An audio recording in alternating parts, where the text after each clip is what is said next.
ಮಾರ್ನಮಿ ಸಿನಿಮಾದ ಜರ್ನಿ ಬಗ್ಗೆ ಮಾತಾಡಬೇಕು ಅಂದರೆ it's A very beautiful journey. ಕತೆ ಹೇಳಿದಾಗ ನನಗೆ ತುಂಬ ಇಷ್ಟ ಆಯಿತು. ಅದು ನಮ್ಮ ಮಂಗಳೂರಿನ ಒಂದು ಸೊಬಗನ್ನು ತೋರಿಸುವಂಥ ಒಂದು ಕತೆ.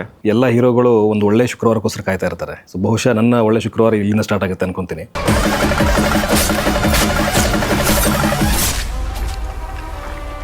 ಯಾಕೆ ಮಾರ್ನಮಿ ಅಂತ ಒಂದು ಬಂದಾಗ, ಒಂದು ಸಿನಿಮಾ ಅಂದರೆ ಒಂದು ಕನಸು, ಎಷ್ಟೋ ಜನರ ಕನಸು. ಸಿನಿಮಾ ಅಂತಲೇ ಅಲ್ಲ, ಒಂದು ಸ್ಮಾಲ್ ಕಂಟೆಂಟ್ ಮಾಡುವಂಥ ಪ್ರತಿಯೊಂದು ಯೂಟ್ಯೂಬರ್ಗೂ, ಪ್ರತಿಯೊಂದು ಇನ್ಸ್ಟಾಗ್ರಾಮ್ ವಿಡಿಯೋ ಮೇಕರ್ಸ್ಗೂ ಇದೊಂದು ಬಿಗ್ ಡ್ರೀಮ್ ಅವ್ರಿಗೆ. ಮಾರ್ನಮಿ ಅನ್ನೋದು ಒಂದು ಸ್ಟೋರಿ ಬಂತು, ರಿತ್ವಿಕ್ ಥ್ರೂ ಕಡೆಯಿಂದ ಬಂತು. ಸೊ ಸ್ಟೋರಿ ಅವ್ರಿಗೆ ತುಂಬ ಇಷ್ಟ ಆಯಿತು. ಕೇಳಿದಾಗ ಸ್ಟಾರ್ಟಿಂಗಲ್ಲಿ ಒಂದು ಬ್ರೇಕ್ ಕೊಟ್ವಿ, ನೋಡೋಣ, ಯೋಚನೆ ಮಾಡೋಣ, ಇನ್ನೊಂದೇನೋ ಬೇಕು, ಸಾಲ್ತಿಲ್ಲ ಅನ್ನೋ ಥರ ಇತ್ತು. ಅದಾದಮೇಲೆ ಮತ್ತೆ ಶೆಟ್ರು ಬಂದು ಒಂದೊಂದಷ್ಟು ಚೇಂಜಸ್ ಮಾಡಿಕೊಂಡು ತೊಗೊಂಡು ಬಂದು ಕೇಳಿದಾಗ ಓಕೆ ಮಾಡೋಣ, ಚೆನ್ನಾಗಿದೆ ಅಂತ ಅನ್ನಿಸ್ತು. ಒಂದು 3 ಕತೆ ಮಾತ್ರ ನಾನು ಫೈನಲೈಸ್ ಮಾಡಿದ್ವಿ. ಆ 3 ಕಥೆಯಲ್ಲಿ ಓಕೆ ಸದ್ಯ ಮುಂದಕ್ಕೆ ಹೋಗ್ಬೋದು ಅಂತ ಅನಿಸಿದ್ದು ಮಾರ್ನಮಿ. ಧರಣಿ ಮಂಡಲ ಮಧ್ಯದೊಳಗೆ ಮೆರೆಯುತಿಹ ಕರಾವಳಿ ತೀರದೋಳು. ಮಾರ್ನಮಿ ಜರ್ನಿ ಸ್ಟಾರ್ಟ್ ಆಗಿದ್ದು ಗಿಣಿರಾಮ ಶೂಟ್ ಅಂದರೆ ಸೀರಿಯಲ್ ಮುಗಿದಿತ್ತು. ಒಂದಿಷ್ಟು ಕಥೆಗಳನ್ನ ಹುಡುಕ್ತಾ ಇದ್ದೆ. ಈ ಥರ ಕತೆ ಹುಡುಕ್ಬೇಕಾದ್ರೆ ರಿಷಿತ್ ಶೆಟ್ಟಿ ನಮ್ಮ ಈ ನಿರ್ದೇಶಕರು ನನಗೆ ಗಿಣಿರಾಮ ಸೀರಿಯಲಲ್ಲಿ ಅಸಿಸ್ಟೆಂಟ್ ಡೈರೆಕ್ಟ್ರು. ಆವಾಗಿಂದ ಒಂದು ಒಳ್ಳೆ ಬಾಂಡಿಂಗ್ ಇತ್ತು ನನಗೂ ಶೆಟ್ರಿಗೂ. ನಾನು ಸಿನಿಮಾ ಅಂತ ಹೇಳ್ತಿದ್ದಾಗೆಲ್ಲ ಅವರು ಯಾಕೆ ಈ ಮನುಷ್ಯ ಎಷ್ಟೊಂದು ಪ್ಯಾಷನೇಟ್ ಆಗಿ ಸಿನಿಮಾ ಅಂತ ಅನ್ನೋದು ಅವ್ರ ತಲೆಯಲ್ಲಿತ್ತು. ಆವಾಗ ಒಂದಿನ ಫೋನ್ ಮಾಡಿ, ಡಾರ್ಲಿಂಗ್ ಈ ಥರ ಒಂದು ಲೈನ್ ಸಿಕ್ಕಿದೆ, ನಿಮ್ಮ ಕತೆ ಹುಡುಕ್ತಾ ಇದ್ದೀನಿ ಅಂತ ಹೇಳಿದ್ರಲ್ಲ, ಸೊ ಹೇಳ್ತೀನಿ, ನಿಮ್ಗೆ ಇಂಟ್ರೆಸ್ಟಿಂಗ್ ಇದ್ದರೆ ಮುಂದುವರೋಣ ಅಂತಂದ್ರು. ಒಂದು ಲೈನ್ ಹೇಳಿದ್ರು. ಇನ್ನೂ ಏನೇನು ಬೇಕು ಅಂತ ಅನಿಸ್ತಾ ನನಗೆ ಫೀಲ್ ಆಯಿತು. ನಮಗೆ ಒಂದು ಸಿನಿಮಾ ಅಂದಾಗ ಏನೇನು ಇಷ್ಟು ಎಲಿಮೆಂಟ್ಸ್ ಇರಬೇಕು ಅಂತ ತಲೆಗೆ ಬಂದ್ಬಿಡುತ್ತಲ್ಲ. ಸೊ ಆ ದೃಷ್ಟಿಕೋನದಿಂದ ನಾನು ಒಂದಿಷ್ಟೇನೋ ಇನ್ಪುಟ್ಸ್ ಕೊಟ್ಟೆ, ಈ ಥರ ಇದ್ರೆ ಚೆನ್ನಾಗಿರುತ್ತೆ ನೋಡಿ, ನನಗೆ ಅನಿಸ್ತಿದ್ದು ಅಂತ ಹೇಳಿದೆ. ಅವರು ಸರಿ ಅಂದ್ಕೊಂಡು ವಾಪಸ್ ಹೋದ್ರು ಅವ್ರು. ಆ್ಯಕ್ಚುಲಿ ಈ ಸರಿ ನಾನು ಸ್ಟೋರಿ ಕಳಿಸಲ್ಲ ನಿಮಗೆ, ನಾನು ನರೇಟ್ ಮಾಡ್ತೀನಿ ಅಂತ. ನನಗೆ ಗುಡ್ ಚಾಯ್ಸ್ ಅಂದೆ, ಬಿಕಾಸ್ ನನಗೆ ನರೇಷನ್ಸ್ ತುಂಬ ಇಷ್ಟ. ಯಾರದು ಕತೆ ಹೇಳ್ತಾ ಇದ್ದೆ ಕೇಳೋಕ್ಕೆ ತುಂಬ ಇಷ್ಟ ಆಗುತ್ತೆ. ಸೊ ಅವಾಗ ಡೈರೆಕ್ಟರ್ ಮೀಟ್ ಮಾಡಿದ್ದು, ಅವಾಗ ಅವ್ರ ಕತೆ ಹೇಳಿದಾಗ ಸ್ವಲ್ಪ ವಿಭಿನ್ನ ಅನ್ನಿಸ್ತು. ಹೌದಲ್ಲ, ಅದೇ ಸ್ಟೋರಿ, ಅದೇ ಒಂದು ಲವ್ ಸ್ಟೋರಿ, ಬಟ್ ಇವಾಗ ಡಿಫ್ರೆಂಟ್ ಆಗಿದೆ. ಯಾಕೆ ಆ ಡಿಫ್ರೆನ್ಸ್ ಇದೆ ಅಂದರೆ ಅದ್ರಲ್ಲಿ ತಂದಂಥ ಎಲಿಮೆಂಟ್ಸ್. ನಾನು ಮುಂಚೆನೇ ಅವ್ರಿಗೆ ಹೇಳಿದ್ದೆ ವೆರಿ ಸ್ಪೆಸಿಫಿಕ್ ಆಗಿ, ನನಗೆ ಸಿನಿಮಾದಲ್ಲಿ ವೈಬ್ ಕೊಡುವಂಥದ್ದು ನನಗೇನೂ ಇಲ್ಲ. ನಾನು ಒಂದು ಸ್ಟೋರಿನ ಡೈರೆಕ್ಟಾಗಿ ಹೇಳೋಕ್ಕೆ ಇಷ್ಟ ಬರಲ್ಲ. That doesn't work. ಯಾವುದೇ ಇದಾದರೂ ಕೂಡ ಜನಕ್ಕೂ ಅಷ್ಟೇ. ನಾನು ಡೈರೆಕ್ಟಾಗಿ ಒಂದು ಗುಲಾಬ್ ಜಾಮೂನ್ ಕೊಟ್ಟರೆ ಇಷ್ಟ ಆಗಲ್ಲ. ಅದೇ ಗುಲಾಬ್ ಜಾಮೂನ್ಗೆ ಒಂದು ಸ್ವಲ್ಪ ಡೆಕೋರೇಟ್ ಮಾಡಿ ಕೊಟ್ಟರೆ ವಾವ್ ಏನೋ ಇದೆ, ಟೇಸ್ಟ್ ಮಾಡೋಣ ಅಂತಾರೆ. ಸೊ ಇದು ನನ್ನ ತಲೆಯಲ್ಲಿ ಮುಂಚೆಯಿಂದನೂ ಇರುವಂಥ ಕಾನ್ಸೆಪ್ಟ್. ಅವ್ರಿಗೆ ಹೇಳಿದಾಗ ಅವ್ರು ಮಾಡ್ಕೊಂಡು ಬಂದಿದ್ರು. ನಂಗೆ ಇದೇನೋ ಸ್ವಲ್ಪ ಸಮಥಿಂಗ್ ಡಿಫ್ರೆಂಟ್ ಆಗಿದೆ ಅಂತ ಅನ್ನಿಸ್ತು. ಸೊ ಅದರಿಂದ ಇದು ಸ್ಟಾರ್ಟ್ ಮಾಡಿದ್ವಿ ನಾವು. I felt so happy. ನಾನು ತುಂಬ ಖುಷಿ ಆಗ್ಬಿಡ್ತು. ಕತೆ ಕೇಳಿದಾಗಲೇ ಖುಷಿಯಾಗೋದು ತುಂಬ ಕಮ್ಮಿ. ನಾವು ಎರಡು ಡಿಫ್ರೆಂಟ್ ವರ್ಷನ್ಸ್ ಆಫ್ ಮಾರ್ನಮಿನ ತೋರ್ಸೋಕ್ಕೆ ಪ್ರಯತ್ನ ಪಟ್ಟಿದ್ದಾರೆ. ಒಂದು ದಶಕದ ಹಿಂದೆ ಹೆಂಗಿತ್ತು, ಇವಾಗ ಹೆಂಗಿದೆ, ಟ್ರೆಡಿಷ್ನಲ್ ಚೇಂಜಸ್ ಹೆಂಗಾಗುತ್ತೆ, ಇವೆಲ್ಲ ಎಲಿಮೆಂಟ್ಸ್ ತಂದಿರೋದ್ರಿಂದ ಆ ಕತೆ ಸ್ವಲ್ಪ ತೂಕ ಜಾಸ್ತಿ ಆಗೋಕ್ಕೆ ಶುರುವಾಯಿತು. ನಮಗೆ ನಿಮ್ದು ಏನಾದ್ರು ಒಂದು ತೋರಿಸ್ಬೇಕಲ್ಲ, ನೀವು ನಿಮ್ಮ ಕೆಪಾಸಿಟಿ ಏನು, ಟೀಮ್ದು ಏನು ಕೆಪಾಸಿಟಿ ಅಂತ ತೋರಿಸ್ಬೇಕಲ್ಲ ಅಂತ ಹೇಳಿದ್ರು. ಸರಿ ಆಯಿತು ಅಂದ್ಕೊಂಡು ಅವರೇ ಆ್ಯಕ್ಚುಲಿ ಹೇಳಿದ್ದು, ಒಂದೇನಾದರೂ ಶೂಟ್ ಮಾಡ್ಕೊಂಬರೋಕ್ಕಾಗತ್ತಾ, ಟೀಚರ್ ಥರದ್ದು ಏನಾಗ್ತದೆ ಅಂತಂದರು. ಸರಿ ಆಯಿತು ಅಂದ್ಕೊಂಡು ಕತೆ ಲೈನ್ ಹೇಳಿದಾಗ ಆ್ಯಕ್ಚುಲಿ ಆ ಪಿಕ್ ಮಾಡಿದ್ದವರೇ. ಅದೇನು ಟೈಟಲ್ ಟೀಸರ್ನ ಶೂಟ್ ಮಾಡಿದ್ವಲ್ಲ, ಅದನ್ನು ನಿಶಾಂತ್ ಸರೇ ಪಿಕ್ ಮಾಡಿದ್ದು. ತುಂಬ ಚಾಲೆಂಜಸ್ನ ಫೇಸ್ ಮಾಡಿದ್ವಿ. ಎಲ್ಲ ಚಾಲೆಂಜಸ್ನು ಎಷ್ಟೇ ಚಾಲೆಂಜ್ ಬಂದರೂ ಕೂಡ ನಮಗೆ 2 ಕಡೆಯಿಂದ ತುಂಬ ಕ್ಲಾರಿಟಿ ಇತ್ತು. ಒಂದು, ನಿಶಾಂತ್ ಸರ್ಗೆ ಒಂದು ದೊಡ್ಡ ವಿಷನ್ ಇತ್ತು. ಅದೇ ಥರ ಡೈರೆಕ್ಟರ್ ರಿಷಿತ್ ಶೆಟ್ಟಿ ಅವ್ರಿಗೂ ಒಂದು ದೊಡ್ಡ ವಿಷನ್ ಇತ್ತು. ಆ 2 ದಿನ ಟೀಸರ್ ಏನು ಮಾಡಿದ್ವಿ, ಅದು ಒಂದು ಕಾಡಲ್ಲಿ ಮಾಡಬೇಕಾಗಿತ್ತು. ಲಿಟ್ರಲಿ 5 ದಿನ ನಾವು ಯಾವ್ಯಾವ ಬೆಟ್ಟ ಗುಡ್ಡ ಸುತ್ತಿದೀವೋ ಗೊತ್ತಿಲ್ಲ. ಅಲ್ಲಿ ಹೋಗೋದಕ್ಕೆ ಹೆದರಿಕೆ ಆಗುತ್ತೆ. ಆ ಥರ ಫಾರೆಸ್ಟಲ್ಲೆಲ್ಲ ಹೋಗ್ಬಿಟ್ಟಿದ್ದೀವಿ. ದಾರಿ ಇರ್ತಿರಲಿಲ್ಲ, ವಾಪಸ್ ಬಂದು ಏನೇನೋ ಸರ್ಕಸ್ ಮಾಡಿಬಿಟ್ಟಿವಲ್ಲ.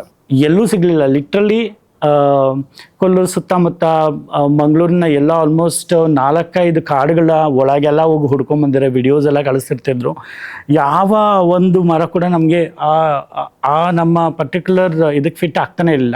ಸೊ 4th ಡೇ ಇತ್ತು, ನನಗೆ ಇನ್ನೊಂದು ದಿವಸ ಇದೆ, ಸಿಕ್ಕಿಲ್ಲ, ಏನು ಹೇಳೋದು. ಡೈಲಿ ನಾನು ಫೋನ್ ಮಾಡ್ತಾ ಇದ್ದೆ, ಸರ್ ಏನು ವರ್ಕ್ ಆಗ್ತಿಲ್ಲ ಇರೋದನ್ನು ಹೇಳಬೇಕು, ಸುಮ್ಮನೆ ಏನೋ ಹೇಳಬಾರ್ದು ಅಂದ್ಕೊಂಡು. ಲಾಸ್ಟ್ ಏನು ಮಾಡಿದ್ವಿ, ಶೆಟ್ರ್ ತಾಯಿ ಏನೋ ಫೋನ್ ಮಾಡಿದ್ರು. ಶೆಟ್ರ್ ಮಾತಾಡ್ಬೇಕಾದ್ರೆ ಹಿಂಗೊಂದು ಇದೆಯಲ್ಲ ಅಂತ ಅವ್ರ ತಾಯಿ ಏನೋ ಹೇಳಿದ್ರು ಅನಿಸುತ್ತೆ. ಡೈ ನಮ್ಮೂರಲ್ಲೇ ಒಂದು ಇದೆಯಂತ ಅಲ್ಲೇ ನೋಡ್ಕೊಂಡು ಬಂದುಬಿಡೋಣ ಅಂತಂದರು. ಹೋದ್ವಿ, ಅಲ್ಲಿ ನೋಡಿದ್ವಿ. ನಾವೇನು ಇಮ್ಯಾಜಿನ್ ಮಾಡಿದ್ವಿ ಅದಕ್ಕೆ ಪ್ರಾಪರ್ ಆಗಿತ್ತು ಅದು ಲೊಕೇಶನ್ನು.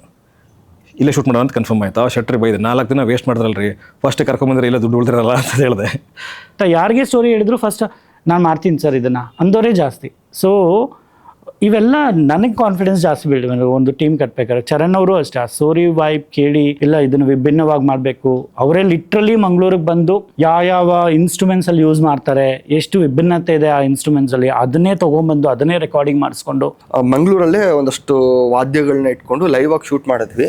ಸೊ ತುಂಬ ಅಥೆಂಟಿಕ್ ಆಗಿ, ಅಂದರೆ ಅಲ್ಲಿ ಕರಾವಳಿ ಪ್ರದೇಶದ ಅಷ್ಟು ವಾದ್ಯಗಳನ್ನ ಬಳಸ್ಕೊಂಡೇ ಮ್ಯೂಸಿಕ್ ಮಾಡಿದ್ದಾರೆ. ಅದು ನನಗೆ ಬಹಳ ತುಂಬ ಇಷ್ಟ ಆದಂಥ ಇದು. ಸರ್ ನೀವೇನು ವರಿ ಮಾಡಬೇಡಿ, ಇದನ್ನೆಲ್ಲ ನಾನೇ ಮಾಡಿಸ್ಕೊತೀನಿ, ನೀವೇನು ಇವಾಗ ದುಡ್ಡು ಕೊಡೋದಿಲ್ಲ, ಹಿಂಗೆ ಮಾತಾಡಿದ್ರು ಅವರು. ಈ ರೀತಿಯ ಒಂದು ಕತೆಗೆ ಅವ್ರ ಮ್ಯೂಸಿಕ್ಕು ನಮಗೆ ತುಂಬ ಪ್ಲಸ್ ಪಾಯಿಂಟ್ ಆಗುತ್ತೆ. ಮತ್ತು ತುಂಬ ಡಿಫ್ರೆಂಟ್ ಆದ ಸಾಂಗ್ಗಳು ಕೊಟ್ಟಿದ್ದಾರೆ. ಅವ್ರು ಎಲ್ಲೂ ಒಂದು ಕಡೆಯೂ ಕೂಡ ಯಾಕೆ ಇಷ್ಟೊಂದು ಆಗ್ತಿದೆ ಅಂದ್ಕೊಂಡು ಟೆನ್ಷನ್ ಆಗಲಿ ಕೋಪ ಮಾಡ್ಕೊಳ್ಳೋದಾಗಲಿ ಎಲ್ಲೂ ಮಾಡಿರಲಿಲ್ಲ. ಟೀಮ್ನ ಹಾಗೆ ಕೂಲಾಗಿ ಇಟ್ಕೊಂಡಿದ್ರು. ಸೊ ನಾವು 2 ನೈಟ್ ಶೂಟ್ ಮಾಡಿದ್ವಿ, ವಾಪಸ್ ಬಂದ್ವಿ. ಚರಣ್ ಸರ್ಗೆ ಹೋಯ್ತದು ಮ್ಯೂಸಿಕ್ ಎಲ್ಲ ಆಯಿತು, ಎಡಿಟ್ ಆಯಿತು, ವಾಪಸ್ ಬಂತು. ಆವಾಗ ಪ್ರೊಡ್ಯೂಸರ್ ನೋಡಿದ್ರು, ಖುಷಿಪಟ್ಟರು. ಅಲ್ಲಿ ಅವ್ರಿಗೆ ಅರ್ಥ ಆಯಿತು ಟೀಮ್ ಚೆನ್ನಾಗಿದೆ, ಇವ್ರೇನು ಹೇಳ್ತಾರೆ ಅದು ಮಾಡಿ ತೋರಿಸ್ತಾರೆ ಅಂತ ಅವ್ರಿಗೆ ನಂಬಿಕೆ ಬಂತು. ಹಾಗೆ ಮಾರನೇ ಶೂಟಿಂಗ್ ಸ್ಟಾರ್ಟ್ ಆಯಿತು. ಈ ಸರ್ತಿ ಮಾರ್ನಿಮಿಗೆ ಆ ನಾಯಿ ಹುಲಿ ಆಗ್ತಾನಂತ ಸುದ್ದಿ ಉಂಟು. ಹಾಕ್ಲಿ ಬ್ಯಾವರ್ಸಿ, ಅದೇ ಮಾರ್ನಿಮಿ ಜಾತ್ರೆಗುಂಟಲ್ಲ, ಅವನನ್ನು ಕಟ್ಟಾಗ್ತೇವೆ ನಡು ರೋಡಲ್ಲಿ. ಸ್ಪೆಷಲಿ ಈ ಸಿನಿಮಾದಲ್ಲಿ ನನ್ನ ಪಾತ್ರ ಅಂತೂ ಬೇರೆ ಸಿನಿಮಾದ ಪಾತ್ರಗಳಿಗೆ ಕಂಪೇರ್ ಮಾಡಿದರೆ ಬೇರೆ ಥರನೇ ಇದೆ. ಅಂದರೆ ಆ ಹ್ಯೂಮರ್ ಜೊತೆ ಎಮೋಷನ್ಸ್ ಕೂಡ ಈ ಸಿನಿಮಾದಲ್ಲಿದೆ. ಒಂದು ಸುಂದರವಾದ ಪಾತ್ರ, ಹೀರೋ ಜೊತೆನೇ ಕ್ಯಾರಿ ಆಗುವಂಥ ಪಾತ್ರ. ಹುಲಿ ವೇಷದ ಕಲಾ ಪ್ರಕಾರದ ಬಗ್ಗೆ ಒಂದಷ್ಟು ವಿಚಾರಗಳನ್ನ ಎಕ್ಸ್ಪ್ಲೋರ್ ಮಾಡಿದ್ದೀರಿ. ಅದು 100% ಆಡಿಯನ್ಸ್ಗೆ ಖುಷಿ ಕೊಡುತ್ತೆ. ತುಂಬ ಕಷ್ಟ ಆಯಿತು. ಪರ್ಮಿಷನ್ ಕೇಳೋದ್ರಿಂದ ಹಿಡಿದು ಪ್ರತಿಯೊಂದು ಸ್ಪಾಟ್ ಸೆಟ್ ಹಾಕೋದ್ರಿಂದ ಹಿಡಿದು ಯಾವುದು ಅಂತ ಈಸಿ ಅಂತ ನಮಗೆ ಅನ್ನಿಸ್ಲಿಲ್ಲ. ಬಟ್ ಟೆಚ್ಚೂಟ್ ನಮಗೆ ಪ್ರತಿಯೊಂದು ಶೂಟ್ ಮಾಡಬೇಕಾದ್ರೇನು ನಾವು ಮಳೆ ಸೀಸನಲ್ಲೇ ಮಾಡ್ತಿದ್ವಿ. ಆ ಸೀಸನಲ್ಲಿ ನಮಗೆ ಎಲ್ಲೂ ಕೂಡ ನಮ್ಗೆ ಶೂಟ್ಗೆ ಎಫೆಕ್ಟ್ ಆಗಲೇ ಇಲ್ಲ. ಇನ್ನು ಸಿನಿಮಾ ಔಟ್ಪುಟ್ ಏನು ಚೆನ್ನಾಗಿ ಬಂದಿದೆ ಇದುವರೆಗೂ. ನಾನು ಹೇಳ್ಕೊಳೋದಕ್ಕಿಂತ ಅದು ನಾವೇನು ವಿಷನೈಸ್ ಮಾಡಿದ್ವಿ ಅಥವಾ ಜನಕ್ಕೆ ನಾವೇನು ತಲುಪಿಸ್ಬೇಕು ಅಂತಿದ್ವಿ, ಅದರಿಂದ ಏನು ಮೆಸೇಜ್ ಕೊಡಬೇಕು ಅಂತಿದ್ವಿ, ಅದಷ್ಟು ಆಚೆ ಬಂದಿದೆ. ಟೈಟಲ್ ತಕ್ಕಂತೆ 100% ಎಲ್ಲರ ಕಣ್ಣಿಗೂ ಹಬ್ಬ ಅಂತ ಇರುತ್ತೆ. ಮತ್ತು ಈ 2 ದಸರಾಗಳನ್ನು ನಾವು ತೋರಿಸಿದ್ದೀವಿ, 2 ಎರಾ ಆಫ್ ದಸರಾಗಳನ್ನ ತೋರಿಸಿದ್ವಿ. ಒಂದು 90s ದಸರಾ ಹೇಗಿತ್ತು ಮತ್ತು ಈಗಿನ ದಸರಾ ಆಚರಣೆಗಳು ಹೇಗಿದೆ ಅಂತ 2 ದಸರಾಗಳನ್ನ ತೋರಿಸಿದ್ರಿ. ಯಾಕಂದರೆ ಅದು 2 ನಮ್ಮ ಕಥೆಯಲ್ಲೇ ಬ್ಲೆಂಡ್ ಆಗಿರೋದ್ರಿಂದ ಆ 2 ದಸರಾಗಳು ತುಂಬ ಚೆನ್ನಾಗಿ ಶೂಟ್ ಆಗಿದೆ. ಅದಾದಮೇಲೆ ಅದಕ್ಕೆ ನಮಗೆ ತುಂಬ ಇಂಪಾರ್ಟೆಂಟ್ ಆಗಿದ್ದು ನಮ್ಮ ಆರ್ಟ್ ಡೈರೆಕ್ಟರ್ ವರ್ಧಣ್ಣ ಮತ್ತು ನಮ್ಮ ಆರ್ಟ್ ಅಸೋಸಿಯೇಟ್ ಸುಚಲಾ ಅವರು ತುಂಬ ಅಥೆಂಟಿಸಿಟಿ ಮೇಂಟೈನ್ ಮಾಡ್ತಿದ್ರು. ಈ 90ಸಲ್ಲಾದರೆ ಅವರ ರಿಚುವಲ್ಸ್ಗೆ ಆ ಥರ ಪ್ರಾಪರ್ಟೀಸೇ ಹುಡುಕ್ತಿದ್ರು. ನಮಗೆ ಕೆಲವು ಕಡೆ ಸಿಗ್ತಿರ್ಲಿಲ್ಲ. 90s ನಾವು ಶೂಟ್ ಮಾಡಬೇಕಾದಾಗ ಆ ಥರ ಪ್ರಾಪರ್ಟೀಸು, ಕಾಸ್ಟ್ಯೂಮ್ಸು ಮತ್ತು ಆ ಥರ ಇದು ಸಿಗ್ತಿರ್ಲಿಲ್ಲ. ಬಟ್ ಅದಕ್ಕೆ ಅಂತ ತುಂಬ ರಿಸರ್ಚ್ ಮಾಡಿ ತುಂಬ ಓಡಾಡಿ ತೊಗೊಂಬಂದರು. ಒಬ್ಬೊಬ್ಬರು ಅಷ್ಟೇ ಅವರವರ ಪಾಯಿಂಟ್ ಆಫ್ ವ್ಯೂನಲ್ಲಿ ಸರ್ ನಂಗೆ ಹಿಂಗೆ ಮಾಡಿದ್ರೆ ಸರಿ, ಹಿಂಗೆ ಮಾಡಿದ್ರೆ ತಪ್ಪು. ಸತೀಶ್ ಅಣ್ಣನೂ ಆಗಲಿ ವರ್ಧಣ್ಣ ಆಗಲಿ ಅವರು ಅಲ್ಲಿಂದ ಬೆಲ್ಟಿನವರೇ. ಅದೇ ಇದವರು ಸ್ವಲ್ಪ ನಾನು ಹೆಚ್ಚು ಕಮ್ಮಿ ಏನೇ ಬೇರೆ ಪ್ಲ್ಯಾನ್ ಮಾಡಿದ್ರು ಸರ್ ಇಲ್ಲ ಸರ್ ಈ ಸೈಡಿಗೆ ಹಿಂಗೆ ಆಗಲ್ಲ, ಇದ್ರ ಹಿಂಗೆ ಸೆಟ್ ಮಾಡಬೇಕು ಅಂತ ಹೇಳಿ ನಮಗೆ ಗೈಡ್ ಮಾಡ್ತಿದ್ದವರೇ ಅವರು. ಸೊ ಅದು ನನಗೆ ಪ್ಲಸ್ ಪಾಯಿಂಟು. ನನಗೆ ಅವರಿಬ್ಬರು ಒಂದು ಒಳ್ಳೆ ಸ್ಟ್ರೆಂತ್ ಥರ.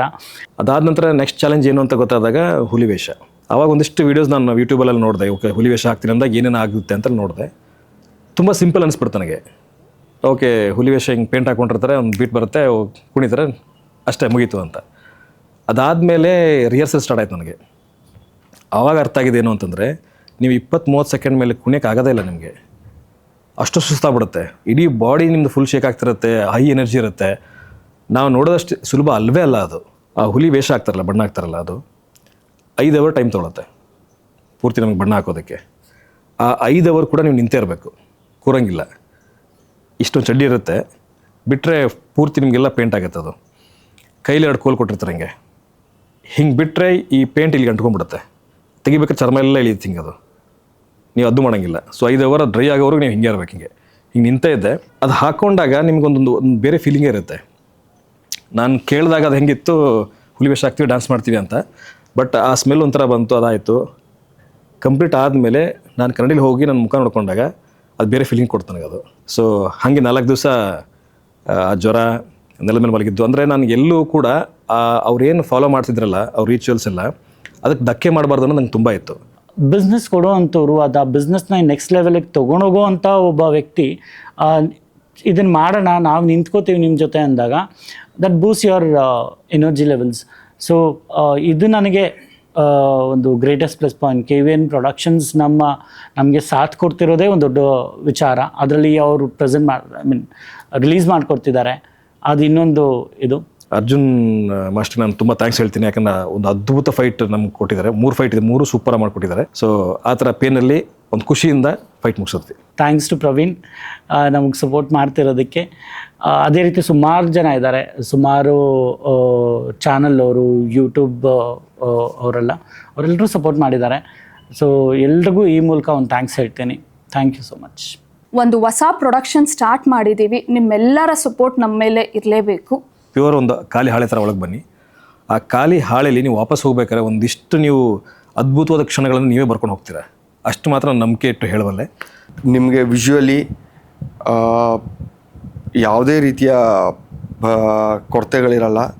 ಟೋಟಲ್ ಒಂದು ಒಳ್ಳೆ ಸಿನಿಮಾ, ಖಂಡಿತವಾಗ್ಲೂ ನೋಡಿ. ಒಳ್ಳೆ ಮ್ಯೂಸಿಕ್ ಇದೆ, ಒಳ್ಳೆ ಛಾಯಾಗ್ರಹಣ ಇದೆ, ಕಂಪ್ಲೀಟ್ ಒಂದು ಪ್ಯಾಕೇಜ್ ಸಿನಿಮಾ, ಮಿಸ್ ಮಾಡಬೇಡಿ. ದಯವಿಟ್ಟು ಥಿಯೇಟ್ರಿಗೆ ಬಂದು ಒಂದು ಒಳ್ಳೆ ಕಥೆನ ಎಕ್ಸ್ಪೀರಿಯನ್ಸ್ ಮಾಡಿ ಸ್ಕ್ರೀನಲ್ಲಿ.